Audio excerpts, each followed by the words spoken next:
So I was about to make this little sample and decided, you know, I might as well do it for you live. So hello to everyone. Facebook, hey Rhonda. And I think I've got YouTube going. Yes. So I am here with the latest kit. Like we really have, and pardon me, I have no makeup whatsoever on today. Just going for it. We decided we have all these kits and all these ideas. More kits coming, seasonal kits. It's easy to come up with ideas going into the holidays. But for today, what we decided was we're going to show you this. It's a small little tray. It's smaller than the ones that we've done, even our mini trays. This is only about 9 1/4 by 18. It's a 10 by 18 board, and we just turned it into a tray. I've already put one handle on just to save some time in a few minutes, but it would come with 2 handles, just simple black handles. And I'm going to show, this is a little cookies for Santa and carrots for the reindeer kit. So I'm going to do this now. This would be fun to do with kids, but I do want to preface it that some of the details are a little bit, what's the word I'm looking for? Fragile, maybe? So it would be like up to your discretion. Like it would be a good supervised children's project to do, unless you've got some pretty experienced or older kids that might want to do this project. So this particular board we did in a whitewashed gray background.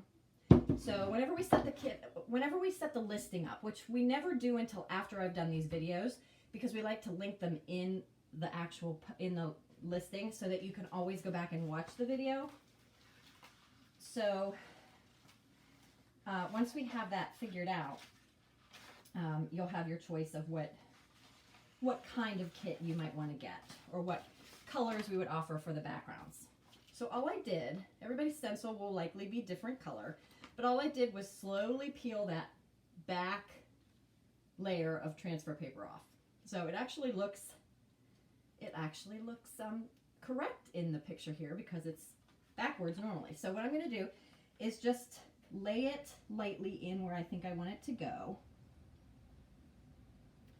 Try to get it pretty straight.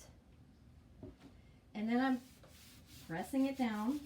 So for those of you expert kit makers, you know what to do here, but if you're just new, that's what we do first, is we peel off the back, the solid back, then we press it down in place, and then we slowly, carefully start to peel this top layer off. So if you're working with kids who might want to do this, what I usually suggest is kind of flattening this top layer out and backwards, or working to the right, and then just using one hand to pull that over, and then the other hand to make sure that the details actually stay down. And if you ever go too fast, or that it slips, or you go a little too far like this, if you can tell, there's a little piece that came up with the transfer paper there.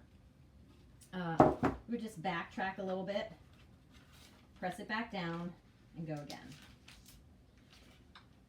So as long as you go slow. I feel like I say that all the time. And so here, because the details, like I said, are so fine, you just have to go very slow. And then the little dots in the cookies. So this could be an adult or kid project, but if, like I said, if you're working with younger kids or kids that maybe aren't used to this, you're probably going to want to supervise. And we're going to have other kids' kits that won't quite be as fine in the lettering, detailed, fragile, whatever the word is that I'm looking for. But it has a cookie and it has a carrot.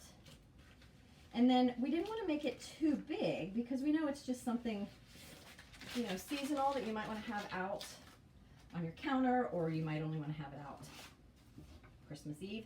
But there, so that is the backwards version for you. Look how nice my nails look. They've been like that since 9 o'clock this morning. Ready to paint. Now, this is a whitewash background, like I said. I sand them as smoothly as I can prior to putting any kind of stencil on. And it feels pretty smooth. But if you're a little worried about that, or if your board has a lot of dings and nicks and scratches and things like that, You could always, this is what I always say this, so I know it's repetitive for those of you that know this process already, but you could always take some Mod Podge, and we have this available for you if you want to add it on to your kit. We squirt some on to a paper plate. We take a sponge that would come, if you get the full workshop kit, you would get some sponges. We dab that in and dab off the excess. And then we dab on the Mod Podge over the stencil, just like I would when I paint. Cover the whole stencil with Mod Podge, let it dry. It takes like 10-15 minutes. It doesn't take that long. You don't want to put goopy amounts of Mod Podge on. You just need a thin layer, and then let it dry. Come back and decide what colors you're going to use. I'm just going to use plain old red and black. This is like a holiday red, and this is just a simple black. They should both show up pretty well. And I think I'll start with Santa. Thank you, Amy. I'm glad you like those fonts. So I'm going to squirt a little bit of red. And I want to do Santa. I'm not using the Mod Podge, so I'm risking this a little bit. But like I said, if I had time to make several sets and say like, okay, let me show you the Mod Podge, and now here's one where it's dry. Let me show you this. We just don't have enough time in the day. We're barely keeping up as it is. So I'm just risking it because I feel like I sanded the board pretty smoothly. So let's hope. But red can be a little tricky. Red's got some pretty strong pigment, so if it does bleed, sometimes red is a hard one to touch up. So if you want to use red, Mod Podge is often a good idea, but we're going to hope for the best here since we're live. So I think I'm just going to highlight the Santa in red, and then the rest will be black. And this is all, I'm just dabbing up and down lightly with thin coats. I always say I'd rather see you do thin coats than thick. Like one thick coat is more likely to run or cause problems than 2 or 3 thin coats. And some paints are thinner than others. Like this particular brand is a little thinner in some colors, like red seems to be a little thinner. So it might take a couple coats, but I'm going to let that go for while I do the black. I'm going to go over it with a layer of everything else with a layer of black. You could use green, you could do different colors. If you wanted a dark stain for your background, you might want to do like a white lettering with red in the middle. It just all depends. But we just thought this was kind of a fun design. It's a brand new design.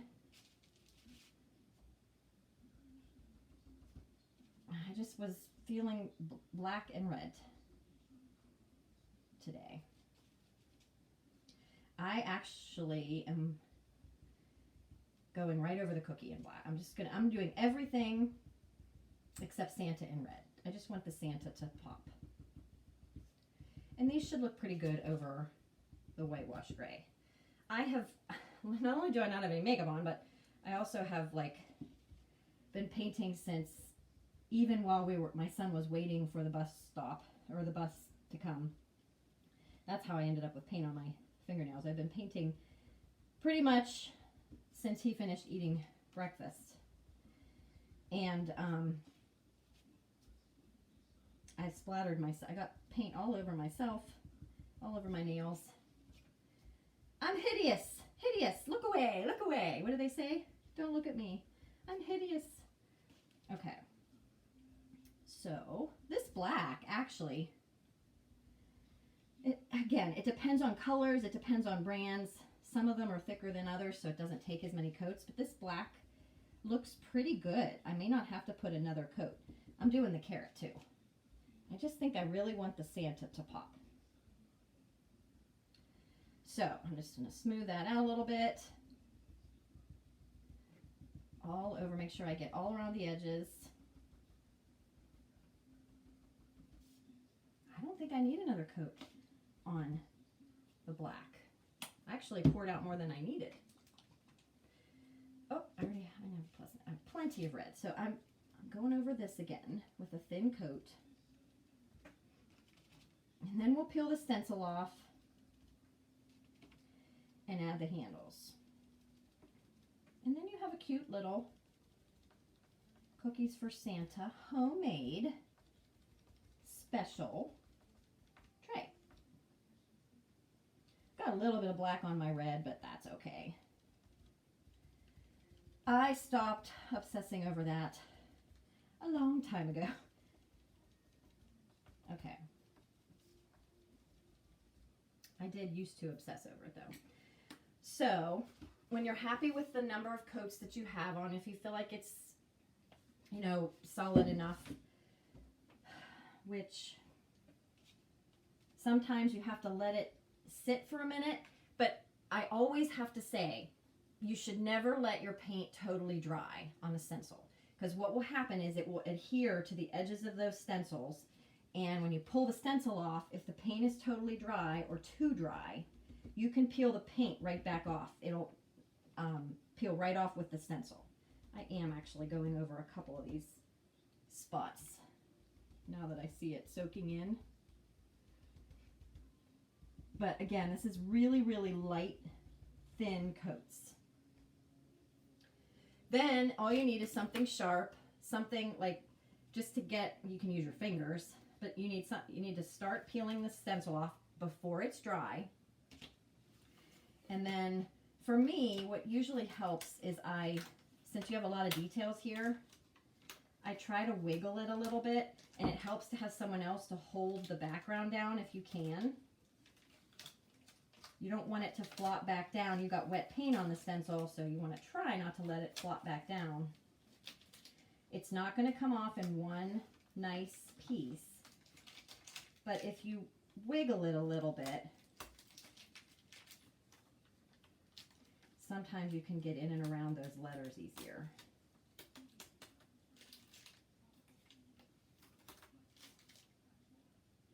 So you can get the bulk of it. And I need a wipe before I get my fingers get everything all smudged up. But there is the result without taking out those little pieces on the inside. So I'll do that next. But let me give that a second. That it's okay to let it dry a little bit because you're going to be working with something sharp. You just need something that has like a point. You could use an X-Acto knife, the point of an axe, if you're going to do it, if you're not giving it to your young children or anything. But I think I'll put the other handle on while I'm waiting for that part to dry a little bit. Let me get a wipe sitting over here so that I can wipe my hands.